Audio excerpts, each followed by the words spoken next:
بسم اللہ الرحمن الرحیم۔ السلام علیکم ورحمۃ اللہ وبرکاتہ۔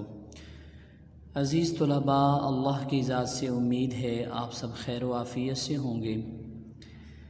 اسلامیات سلسلہ نمبر 8 جماعت ہشتم کے لیے عزیز طلباء، کل ہم نے قربانی کا عنوان شروع کیا تھا اور اس عنوان کے تحت ہم نے قربانی کی اہمیت اور اس کی فضیلت پر چند احادیث مبارکہ شروع میں پڑھی۔ پھر اس کے بعد ہم نے یہ پڑھا کہ قربانی کا وقت کیا ہے، کس وقت پر کس دن اس کو کرنا چاہیے، اور تیسرے نمبر پر ہم نے یہ پڑھا تھا کہ قربانی کس پر واجب ہے اور کس پر واجب نہیں ہے۔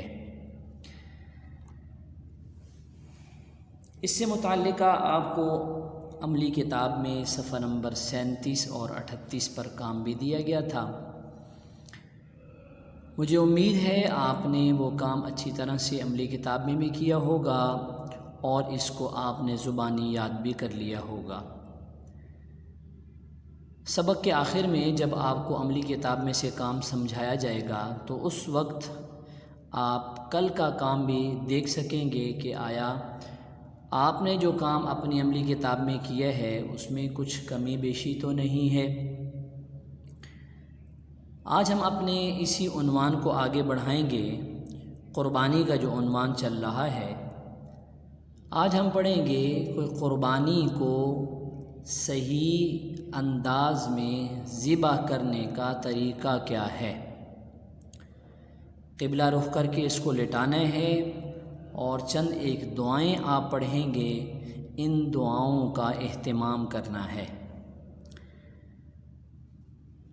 اس کے بعد ہم یہ پڑھیں گے قربانی کی نیت کے حوالے سے کہ جو شخص قربانی کرنے والا ہے اس کو دل ہی دل میں نیت کر لینی چاہیے، اور جو دعائیں آپ پڑھیں گے اگر یہ دعائیں اس کو آتی ہیں تو ان دعاؤں کو پڑھ لینا بہت اچھا، اگر نہیں آتی تو کم از کم جو دل سے نیت کر رہا ہے وہ ضروری ہے۔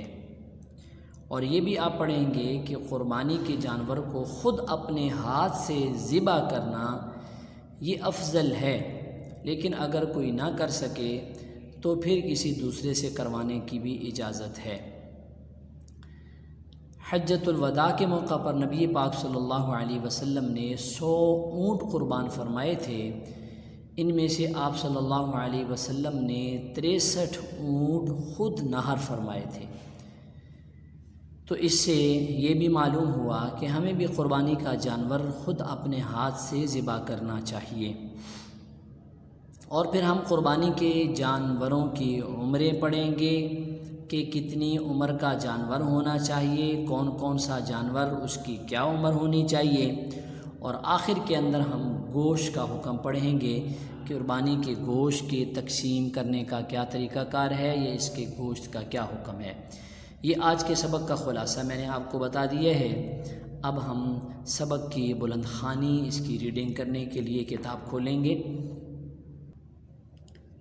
صفحہ نمبر 106 سے آج ہم شروع کریں گے قربانی کرنے کا صحیح طریقہ۔ قربانی کے جانور کو قبلہ رخ لٹا کر یہ دعا پڑھے: انی وجہت وجہی للذی فطر السماوات والارض علی ملت ابراہیم حنیفا وما انا من المشرکین۔ تو عزیز طلباء، یہ تو قرآنی آیت ہے، بس اس میں تھوڑا سا اضافہ ہے، علی ملت ابراہیم، اس ایک جملے کا اضافہ ہے۔ ان صلاتی و نسکی و محیای و مماتی للہ رب العالمین لا شریک لہ وبذالک امرت وانا اول المسلمین۔ پھر آخر میں تھوڑا سا اضافہ ہے، اللہم منک و لک۔ اس کا ترجمہ آپ دیکھیں: میں نے اس ذات کی طرف اپنا رخ موڑا جس نے آسمانوں کو اور زمین کو پیدا کیا، اس حال میں کہ ابراہیم حنیف کے دین پر ہوں اور مشرکوں میں سے نہیں ہوں، یعنی میں ابراہیم علیہ السلام کے دین پر ہوں اور مشرکوں میں سے نہیں ہوں۔ بے شک میری نماز اور میری عبادت اور میرا مرنا اور جینا سب اللہ کے لیے ہے جو رب العالمین ہے، اس کا کوئی شریک نہیں، اور مجھے اسی کا حکم دیا گیا ہے کہ میں فرما برداروں میں سے ہوں۔ انا من المسلمین۔ اے اللہ، یہ قربانی تیری توفیق سے ہے اور تیرے ہی لیے ہے۔ اللہم منکا ولکا۔ اے اللہ، یہ قربانی تیری توفیق سے ہے اور تیرے ہی لیے ہے۔ پھر بسم اللہ اللہ اکبر کہہ کر ذبح کرنے کے بعد یہ دعا پڑھیں۔ ذبح کرتے وقت بسم اللہ اللہ اکبر پڑھنے ہیں اور پھر اس کے بعد یہ دعا پڑھنی ہے۔ یہ دعا کیا ہے؟ اللہم تقبلہ منی کما تقبلت من حبیبک محمد صلی اللہ علیہ وسلم وخلیلک ابراہیم علیہم الصلاۃ والسلام۔ اے اللہ، آپ اس قربانی کو میری جانب سے ایسی ہی قبول فرمائیے جیسے آپ نے میرے محبوب حضرت محمد صلی اللہ علیہ وسلم اور اپنے خلیل حضرت ابراہیم علیہ الصلاۃ والسلام کی طرف سے قبول فرمائی۔ کیونکہ آپ نے شروع میں پڑھا تھا کہ صحابہ نے رسول اللہ صلی اللہ علیہ وسلم سے پوچھا تھا، اے اللہ کے رسول، یہ قربانی کیا ہے؟ تو آپ نے فرمایا تھا آپ کے جد امجد ابراہیم علیہ الصلاۃ والسلام کی سنت ہے۔ تو ابراہیم علیہ الصلاۃ والسلام اور حضرت محمد صلی اللہ علیہ وسلم کی یہ سنت ہے، تو اس لیے دعا یوں کرنی ہے کہ اے اللہ، میری طرف سے بھی اس قربانی کو ایسے ہی قبول فرما لیجئے جیسے آپ نے حضرت ابراہیم علیہ السلام اور حضرت محمد مصطفیٰ صلی اللہ علیہ وسلم کی طرف سے قبول فرمائی تھی۔ بہتر یہ ہے کہ قربانی کو اپنے ہاتھ سے ذبح کرے، ورنہ قربانی کے وقت وہاں موجود رہے، مندرجہ بالا دعائیں پڑھے۔ جو اوپر دعائیں گزر چکی ہیں، عزیز طلباء، یہ دعائیں کوشش کریں۔ قربانی کے ایام آنے والے ہیں، تو اس سے پہلے یہ دعائیں آپ کو یاد ہوں، اور اپنے گھر کے اندر اپنے بڑوں کو بھی یہ دعائیں آپ لازمی بتائیں اور سکھائیں، تاکہ ہم سنت نبوی کے مطابق اپنے اس قربانی کے عمل کو کر سکیں۔ قربانی کی نیت۔ قربانی کرتے وقت دل سے یہ ارادہ کرنا ضروری ہے کہ میں یہ قربانی اپنی طرف سے کر رہا ہوں یا فلاں کو ثواب پہنچانے کے لیے کر رہا ہوں۔ دل میں نیت ہونی چاہیے، جیسے پیچھے آپ نے پڑھ لیا ہے کہ اپنی طرف سے بھی کر سکتے ہیں، یا نبی پاک صلی اللہ علیہ وسلم یا آپ صلی اللہ علیہ وسلم کے صحابہ یا کسی بزرگان دین میں سے کسی کو، یا اپنے والدین یا اپنے اساتذہ کو یا اپنے پیر و مرشد کو اگر اس کا ثواب پہنچانا چاہتا ہے تو ان کی نیت سے بھی قربانی کر سکتا ہے۔ تو یہ نیت میں ہونا پہلے ضروری ہے۔ زبان سے نیت کرنا اور یہ دعا پڑھنا ضروری نہیں ہے، لازمی نہیں ہے کہ اگر یہ دعائیں نہ پڑھیں تو قربانی نہیں ہوگی۔ ہاں، سنت یہ ہے، مستحب یہ ہے کہ آپ ان دعاؤں کا اہتمام کریں، لیکن اگر یہ دعا یاد ہو تو پڑھ لینا بہتر ہے۔ قربانی کے جانور اور ان کی عمریں۔ قربانی اونٹ، اونٹنی، گائے، بیل، بھینس، بھینسا، بکرا، بکری، دمبا، دمبی اور بھیڑ، بھیڑی کی درست ہے۔ اس کے علاوہ اور کسی جانور کی قربانی درست نہیں۔ یہ وہ جانور بتا دیے ہیں جن جانوروں کی قربانی کرنا جائز اور درست ہے۔ نمبر 2، اونٹ، گائے اور بھینس بڑے جانور ہیں، ان میں 7 آدمی تک شریک ہو سکتے ہیں۔ جو بڑے جانور ہیں ان میں 7 آدمی تک شریک ہو سکتے ہیں، مگر شرط یہ ہے کہ کسی کا حصہ 7ویں حصہ سے کم نہ ہو۔ 7 لوگ شریک ہو سکتے ہیں، لیکن 7ویں سے یعنی کسی کا حصہ 7ویں حصے سے کم نہ ہو۔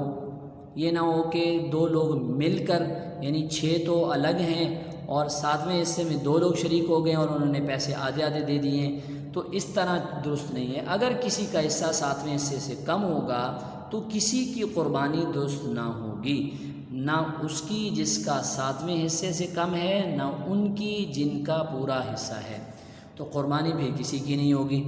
اسی لیے عزیز طلباء، یہ بات ذہن نشین کر لیں کہ اکیلے جانور کی خود سے قربانی دینا یہ زیادہ ثواب ہے بنسبت ایک جانور کے اندر کئی حصے داروں کا شریک ہونا۔ اس کی وجہ کیا ہے؟ اس لیے کہ اکیلا جانور جو کرنے والا شخص ہے اس کی اپنی ہی نیت کا اعتبار ہوگا، اس کی نیت کتنی خالص ہے، لیکن جب 7 لوگ ایک جانور میں شریک ہیں، ہر ایک کی نیت کا صاف ہونا اور خالص ہونا یہ ضروری ہے۔ اگر خدا نخواستہ کسی ایک کی نیت بھی خراب ہو گئی اور گوشت کھانے کی نیت اگر کسی کی ہوگی تو سب کی قربانی نہیں ہوگی۔ جیسے آپ نے یہ یہاں پڑھا کہ 7ویں سے کم اگر حصہ ہوگا تو کسی کی قربانی درست نہ ہوگی۔ نمبر 3، بکرا، دمبا اور بھیڑ چھوٹے جانور ہیں، ان میں شرکت نہیں ہو سکتی، چھوٹے جانور میں شرکت نہیں ہوگی اکیلے۔ ایک جانور صرف ایک ہی شخص کر سکتا ہے۔ اونٹ کم سے کم 5 برس کا ہونا چاہیے، 5 سال کا، اس سے کم عمر ہو تو اس کی قربانی درست نہیں ہے۔ گائے، بیل، بھینس، بھینسا کم از کم 2 سال کے ہونے چاہیے، اس سے کم عمر ہو تو ان کی قربانی درست نہیں ہے۔ بکرا، بکری، دمبا اور بھیڑ، بھیڑی کم از کم 1 سال کے ہونے چاہیے، اس سے کم عمر ہوں تو ان کی قربانی درست نہیں ہے۔ یہ جانوروں کی عمریں بھی آپ نے پڑھ لیں۔ آخر کے اندر گوشت کا حکم، قربانی کے گوشت کا حکم، بہتر یہ ہے کہ قربانی کا 1/3 گوشت فقیروں کو خیرات کر دیا جائے، باقی خود کھائے، دوست احباب اور رشتہ داروں کو کھلائے، لیکن اگر تہائی سے کم خیرات کیا تو بھی کوئی کراہت یا گناہ نہیں ہے۔ یعنی 3 حصے کیے جائیں، ایک حصہ غرباء میں تقسیم کر دیا جائے اور ایک حصہ اپنے دوستوں کو، اپنے عزیزوں اور رشتہ داروں کو کھلا دیا جائے اور ایک حصہ اپنے گھر کے اندر استعمال کیا جائے۔ یہ مستحب طریقہ ہے، لیکن اگر تیسرا حصہ بھی کوئی اللہ کے راستے میں غرباء میں تقسیم نہیں کرتا، اس سے کم دے دیتا ہے تو بھی جائز ہے، کوئی مسئلہ نہیں ہے۔ عزیز طلباء، جو قربانی کے جانور کی کھال ہوتی ہے، یہ اس لیے آپ کو سمجھا رہا ہوں کہ آپ کی عملی کتاب میں گوشت اور کھال کا حکم دونوں باتیں پوچھی گئی ہیں، تو کھال کا حکم آپ نے یہاں نہیں پڑھا، تو کھال کے بارے میں بات آپ سمجھ لیں کہ کھال جب تک تو وہ کھال کی صورت میں ہے تو اس کو اپنی ذاتی ضرورت کے لیے بھی استعمال کر سکتے ہیں۔ جیسے پہلے زمانے میں ان کو پاک کر کے دباغت دے کر ان کا مسلح وغیرہ بنا لیا جاتا تھا، پانی بھرنے کے لیے مشق وغیرہ بنا لی جاتی تھی، تو کھال کی صورت میں تو اس کو خود بھی استعمال کر سکتے ہیں، لیکن جب اس کھال کو بیچ دیا اب اس کی قیمت کو صدقہ کرنا لازم ہو جاتا ہے، وہ غرباء کے اندر اس کی قیمت کو تقسیم کیا جائے، کسی دینی مدرسے کی معاونت کے اندر جو دینی طلباء پڑھنے والے ہوتے ہیں وہاں دے دیا جائے، تو یہ کھال کا حکم ہے۔ اب آپ عملی کتاب کے اندر کام سمجھ لیں۔ عزیز طلباء، آپ عملی کتاب کا کام سمجھنے کے ساتھ ساتھ جو کل والا کام تھا اس کو بھی دیکھ لیں گے۔ سوال نمبر 1 ہے، قربانی کے جانور کو ذبح کرنے سے پہلے اور بعد کی دعا زبانی یاد کیجیے۔ یہ تو آپ کا زبانی یاد کرنے والا کام ہے، دعا آپ کی کتاب میں موجود ہے۔ کن کن جانوروں کی قربانی ہو سکتی ہے؟ یہاں وہ سارے جانوروں کے نام آپ نے لکھنے ہیں جن کی قربانی درست ہے۔ قربانی کے گوشت اور کھال کا کیا حکم ہے؟ یہ میں نے آپ کو آخر میں کھال کا حکم بھی بتا دیا ہے، تو یہ یہاں اس سوال کا جواب آئے گا۔ کل 2 سوال آپ نے کر لیے تھے، سوال نمبر 4 اور سوال نمبر 5، اس کو آپ دیکھ لیں۔ سوال نمبر 6 ہے، بکرا، بکری، دمبا، بھیڑ وغیرہ کی قربانی کے لیے کتنی عمر کا ہونا ضروری ہے؟ یہ بھی آپ پڑھ چکے ہیں، کم از کم 2 سال یہ ضروری ہے۔ اس صفحے پر بھی آپ یہ کام کل کر چکے ہیں۔ یہاں سوال نمبر 4 ہے، اونٹ، گائے اور بھینس میں ڈیش آدمی شریک ہو سکتے ہیں، یہ بھی آپ ابھی پڑھ چکے ہیں۔ اور اسی طرح یہ آپ خالی جگہ خود پیچھے سے آپ سبق کو اچھی طرح سے ریڈ کر کے پڑھ کے آپ اس کو مکمل کر لیں گے۔ اب آپ اپنی ڈائری لکھیں۔ آج کی ڈائری عزیز طلباء، عملی کتاب صفحہ نمبر 37 اور 38 اس کو مکمل بھی کرنے ہیں، اور اس پر جو سوالات جوابات ہیں اس کو آپ نے اچھی طرح سے یاد بھی کرنا ہے۔ اللہ آپ کا حامی و ناصر ہو۔ السلام علیکم ورحمۃ اللہ وبرکاتہ۔